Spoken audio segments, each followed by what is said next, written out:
محبت برسا دے دیں تو ایپیسوڈ نمبر 4 ناول بائی زیب علی۔ ہمایوں کے آفس پہنچتے ہی انسپیکٹر ریحان ناک کرتا ہوا اس کے روم میں داخل ہوا۔ السلام علیکم سر۔ وعلیکم السلام۔ کیا نیو اپڈیٹ ملی ہیں اس کیس سے متعلق؟ ریحان، مجھے جب لگتا ہے کہ میں بس اب اس کیس کو سالو کرنے کے نزدیک ہوں تبھی کوئی نہ کوئی مسئلہ آن موجود ہوتا ہے۔ سر، مجھے لگتا ہے ہمارا کوئی آفیسر چوہان سے ملا ہوا ہے جو آخری وقت میں اسے انفارمیشن پہنچا دیتا ہے اور وہ بآسانی بچ نکلتا ہے۔ ابھی تک کوئی ایسا ٹھوس ثبوت ہمارے ہاتھ نہیں لگا جس سے کہ ہم چوہان پر ہاتھ ڈال سکیں۔ جو ثبوت ہمارے پاس ہیں وہ چوہان کو گرفتار کرنے کے لیے ناکافی ہیں اور وہ بآسانی ان ثبوتوں کو جھوٹا ثابت کر دے گا اور ہمیں اسے پکڑنے کا کوئی بھی فائدہ نہیں ہوگا۔ کب تک بچ سکے گا؟ مجھ سے بہت حساب باقی ہے میرا چوہان پر، عنقریب وہ میرے شکنجے میں ہوگا، پھر مجھ سے بچ نہیں سکے گا۔ تم اپنے سورسز کو کہو اس کی ہر حرکت پر نظر رکھیں۔ یس سر۔ انسپیکٹر ریحان سلیوٹ کرتا جا چکا تھا۔ السلام علیکم بھیا۔ ہاں ساحر، کہاں ہو تم؟ اور جو گرنس کے لیے ایڈ دیا تھا اس کا کیا ہوا؟ جی بھیا، میں ابھی کچھ دیر پہلے ہی آفس کے لیے نکلا ہوں۔ گھر پر فری کے ساتھ نشرہ آ گئی ہے اور گرنس کو ہائر کر لیا ہے۔ بھیا آپ فکر مت کریں، کچھ ہی دیر میں شہرام اور سکندر بھی گھر واپس آ جائیں گے یونیورسٹی سے۔ ساحر ہمایوں کے پوچھنے پر اسے تفصیل بتاتا گویا ہوا تھا۔ اوکے ٹھیک ہے، تھینک یو ساحر۔ ہمایوں آنکھوں کو مونتا سر کشتی کی پشت پر گراتا گویا ہوا۔ بھیا شرمندہ کرنے والی باتیں مت کریں، آپ ہی اب بابا کی جگہ پر ہیں ہمارے لیے۔ آپ ہمارا حوصلہ ہیں، اس طرح حوصلہ مت ہاریں بھیا، ہم سب آپ کے ساتھ ہیں، سب ٹھیک ہو جائے گا۔ ہمایوں کی آواز میں افسردگی محسوس کرتے ساحر کا بس نہیں چل رہا تھا کہ کسی طرح ٹائم کو دوبارہ موڑ کر 4 مہینے پہلے لے جاتا اور کسی طرح اس حادثے کو روک لیتا جو ان کے گھر کے شیرازے کو اس بری طرح بکھیر گیا تھا کہ کچھ بھی سنبھلنے میں نہیں آ رہا تھا۔ انشاءاللہ، ہمایوں نے کہتے کال کٹ کی۔ ہو گئی ملاقات مسٹر ہسبینڈ سے؟ فروا دونوں بچوں کو ان کے روم میں سلا کر واپس آئی تو نشرہ لاؤنج میں اپنے معطل ہوتے حواس لیے صوفے پر بیٹھی تھی۔ فروا اس کے پاس بیٹھتی، اس کے کاندھے سے کاندھا ٹکراتی گویا ہوئی۔ کیا؟ نشرہ فروا کے بلانے پر چونک گئی۔ بھیا چلے گئے؟ فروا نے لب دبا کر مسکراہٹ روکی تھی۔ ہاں ہاں، وہ تو کب سے چلے گئے فری، میں یہاں تمہارا ہی ویٹ کر رہی تھی۔ اچھا؟ فروا کے معنی خیز اچھا پر نشرہ نے اسے گھور کر دیکھا۔ شہرام اور سکندر بھیا کیسے ہیں فری؟ ٹھیک ہیں آپ ہی، ابھی آ جائیں گے کچھ دیر میں، سعدی اور میرو کی وجہ سے جلدی واپس آ جائیں گے یونی سے۔ فری کل سے روح آ جائے گی سعدی اور میرو کے لیے، آمنہ بھی ہوں گی، اس لیے کل سے گھر کے ساتھ اپنی اسٹڈی پر بھی فوکس کرو، میں نہیں چاہوں گی کہ تمہاری اسٹڈی کا حرج ہو۔ نشرہ فروا کے ہاتھ کو اپنے ہاتھوں میں تھامتی گویا ہوئی۔ ہانیہ کے لیے صحیح، پر اپنی اسٹڈی پر دھیان دو۔ آپ ہی، مجھے بھابھی کی بہت یاد آتی ہے۔ پہلے ماما مجھے کوئی کام نہیں کرنے دیتی تھی، پھر بھابھی بھی مجھے کہتی تھی بس اسٹڈی پر فوکس کرو۔ وہ کتنی ایکسائٹڈ تھیں آپ کی اور ساحر بھیا کی شادی پر، کتنی تیاریاں کی تھی بھابھی نے، کیسے سب کچھ ایک جھٹکے میں برباد ہو گیا آپ ہی۔ سعدی اور میرو سے مل بھی نہیں پائیں بھابھی، کتنے پلان تھے بچوں کو لے کر بھیا اور بھابھی کے۔ فروا بے ساختہ نشرہ کے گلے لگی رونے لگی تھی۔ نشرہ بھی ہانیہ کو یاد کرتی رو پڑی تھی۔ چھوٹا غم تو نہیں تھا ان کا، بیسٹ فرینڈ تھی تینوں، ایک دوسرے کی کرائم پارٹنر، ہر وقت موج مستی کرنے کو تیار رہتی تھی۔ شہرام، آج تجھے مجھ سے کوئی نہیں بچا سکتا، تو رک یہیں۔ سکندر اور شہرام کی آواز سنتی دونوں نے جلدی سے آنکھیں صاف کرتیں ان کی طرف متوجہ ہوئی تھیں جو ایک دوسرے کے آگے پیچھے بھاگتے گھر میں آئے تھے۔ السلام علیکم۔ آ گئے تم دونوں؟ نشرہ کی آواز پر سکندر نے شہرام کو خود سے دور دھکیلا تھا۔ وعلیکم السلام آپی، دونوں جواب دیتے نشرہ کی طرف بڑھے تھے۔ کیسی ہیں آپ آپی؟ میں تو ٹھیک ہوں، تم دونوں کیوں جھگڑ رہے ہو؟ کچھ نہیں آپی، یہ شہرام کو سکون نہیں ہے، اکرم انکل کے گھر کی ڈور بیل بجا کر بھاگا ہے، پتہ نہیں اسے اس طرح کی حرکتوں سے کیا حاصل ہوتا ہے۔ سکندر شہرام کو گھورتا ہوا نشرہ کو بتانے لگا۔ چل bro, it is just for fun nothing else. آنکھ ونک کرتا شہرام فروا اور نشرہ کی طرف دیکھنے لگا جو اسے گھور کر دیکھ رہی تھی۔ میری پیاری پیاری آپیز، مجھ معصوم کو یوں مت دیکھیں، کچھ کھانے کا بندوبست کریں، سخت بھوک لگی ہے۔ شہرام معصوم صورت بناتا گویا ہوا۔ پتہ ہے سب کو یہاں کتنے معصوم ہو تم۔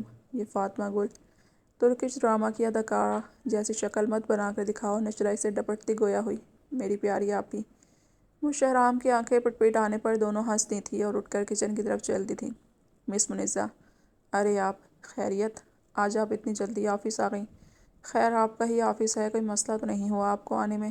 آپ کا ہی انتظار تھا ہمیں کہ مس منزہ آرام سے آفس آ جائیں، پھر ہم کوئی کام شروع کریں گے۔ منزہ نے جیسے ہی معاویہ کے آفس کا ڈور ناک کیا کہ معاویہ کے یس کہتے ہی منزہ خود کو معاویہ کے طنز کے لیے تیار ہوتی اندر داخل ہوئی تھی۔ معاویہ جو کہ لیپ ٹاپ پر بزی تھا، منزہ پر نظر پڑتے ہی لیپ ٹاپ کو چھوڑتا، دونوں ہاتھوں کی انگلیوں کو آپس میں ملاتا، چیئر کی پشت سے ٹیک لگاتا آرام سے منیزہ سے پوچھنے لگا۔ معاویہ بڑے دھیمے مزاج کا حامل تھا، اپنے تمام ورکر کے لیے ایک اچھا باس تھا، لیکن آج پھر منیزہ کو لیٹ آفس آتا دیکھ کر معاویہ کو غصہ آ گیا تھا۔ اسی لیے سنجیدہ آواز میں اس سے پوچھنے لگا، جی سر وہ خبردار جو آج آپ نے ٹریفک کا بہانہ بنایا مس منیزہ، روز روز ایک ہی بہانہ کام نہیں کرے گا۔ آپ پورے 45 منٹ لیٹ ہیں، جبکہ آپ کو بطور سیکرٹری مجھ سے پہلے آفس میں موجود ہونا چاہیے، اور میں یہاں 45 منٹ سے آپ کا ویٹ کر رہا ہوں کہ مس منیزہ کس ٹائم اس آفس میں اپنے قدم رکھ کر ہمیں ملاقات کا شرف بخشیں گی۔ معاویہ کے ایک دم ٹیبل پر ہاتھ مار کر پوچھنے پر منیزہ کے ہاتھ سے اس ڈر کی وجہ سے فائل زمین بوس ہوئی تھی۔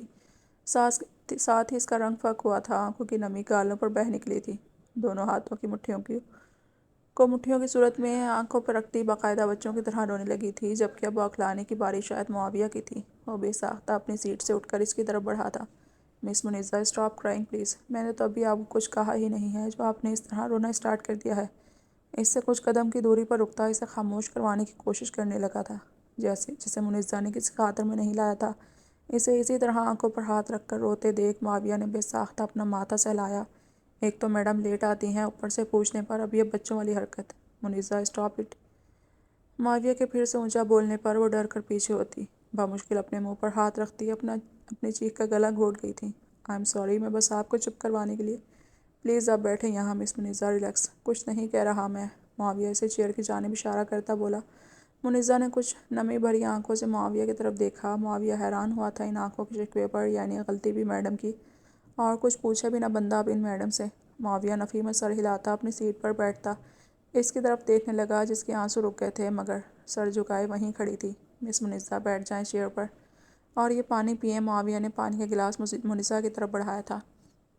منیزہ آہستہ سے بیٹھتی پانی کا گلاس لبوں سے لگا گئی تھی۔ اب ٹھیک ہیں آپ؟ معاویہ کے پوچھنے پر سر ہلاتی اپنی حرکت پر بے ساختہ شرمندہ بھی ہوئی تھی کہ کیسے رونا اسٹارٹ کر دیا تھا، جبکہ غلطی بھی خود کی تھی، پر وہ بھی کیا کرتی۔ وہ ہر ممکن کوشش کرتی تھی آفس ٹائم پر پہنچنے کی، پر کسی نہ کسی وجہ سے اسے دیر ہو ہی جاتی تھی۔ آئی ایم سوری سر، آپ کو ویٹ کرنا پڑا۔ آئندہ آپ کو یہ زحمت نہیں اٹھانی پڑے گی، روئی سی نرم آواز میں جھکی پلکوں کے ساتھ معاویہ کو جواب دیا تو معاویہ کو بے ساختہ اپنا غصہ کرنے پر شرمندگی ہوئی تھی۔ آئی ایم سوری مس منیزہ، مجھے اس طرح آپ پر غصہ نہیں کرنا چاہیے تھا، اور آئندہ کوشش کریں ٹائم پر آفس آئیں آپ۔ جی سر۔ منیزہ کے اسی طرح جھکی پلکوں کے ساتھ سر ہلا کر جواب دینے پر وہ دوبارہ اپنے لیپ ٹاپ کی طرف متوجہ ہوا تھا۔ آج کا شیڈول بتائیں مجھے، معاویہ کے پوچھنے پر منیزہ فائل اٹھاتی اسے آج کی میٹنگ کا شیڈول بتانے لگی تھی۔ تم مجھ سے کتنی محبت کرتی ہو؟ فرحان نے روحا کو دیکھتے ہوئے عجیب لہجے میں پوچھا۔ خود سے بھی زیادہ محبت کرتی ہوں میں تم سے۔ اچھا، کیا کر سکتی ہو میرے لیے؟ اگلے ہی لمحے وہ اس کے مقابل کھڑا سوالیہ نظروں سے اسے دیکھتا پوچھ رہا تھا۔ جو تم کہو، چاہو تو جان لے لو، اف نہیں کروں گی، روحا نے فرحان کو پوری سچائی سے جواب دیا تھا۔ تاہم فرحان نے اس کی طرف سے رخ موڑا۔ جان نہیں چاہیے تمہاری مجھے، وہ آہستہ سے بڑبڑایا تھا۔ اس کی بڑبڑاہٹ روحا کی سماعت سے مخفی نہیں رہ سکی تھی، جو اسی کی جانب متوجہ تھی۔ ٹھیک ہے، جو چاہیے وہی بتا دو پھر۔ وہ جو چائے بنانے کچن میں موجود تھی، جب فرحان اس کا ہاتھ پکڑتا باہر لاؤنج میں لاتا اسے صوفے پر اپنے مقابل بٹھا گیا تھا۔ میں جانتا ہوں تم بہت اچھی ہو، یقیناً جتنا پیار تم مجھ سے کرتی ہو دنیا میں کوئی اور لڑکی کسی سے نہیں کر سکتی۔ میں ایک بہت بڑی مشکل میں پھنس گیا ہوں، جس سے باہر نکلنے کے لیے مجھے تمہاری مدد چاہیے۔ میں تمہیں بہت بڑی آزمائش میں ڈال رہا ہوں، بولو اس آزمائش میں میرا ساتھ دو گی؟ روحا الجھی نگاہوں سے فرحان کو دیکھ رہی تھی۔ کیسی آزمائش فرحان؟ وہ اسے کچھ دنوں سے کافی الجھا ہوا لگ رہا تھا، مگر اس کے پوچھنے پر اسے ٹال رہا تھا، اور آج اس کی بات سن کر وہ ازحد پریشان ہو گئی تھی۔ پلیز فرحان، صاف صاف بتاؤ کیا مسئلہ درپیش ہے؟ ایک ایس پی ہے جسے اپنے بچوں کے لیے ایک گورننس کی ضرورت ہے، تو یہ کہ تم وہاں اس کے گھر جا کر کچھ عرصے کے لیے یہ جاب کرو گی۔ واٹ؟ کیوں، تمہارا دماغ ٹھیک ہے؟ میں کسی کے گھر جا کر جاب کروں گی، وہ بھی آیا کی؟ تمہارا دماغ خراب ہو گیا ہے فرحان؟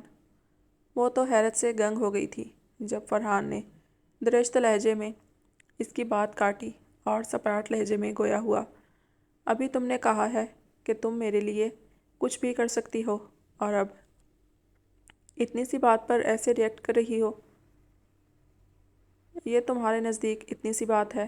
فرحان پلیز روحا، سمجھنے کی کوشش کرو۔ اگر تم چاہتی ہو کہ میری زندگی آرام سے گزرتی رہے تو پلیز تم یہ جاب کر لو۔ لیکن کیوں؟ تمہارا اس جاب سے کیا تعلق ہے فرحان؟ وہ اب بھی اس حیرانی سے باہر نہیں نکلی تھی۔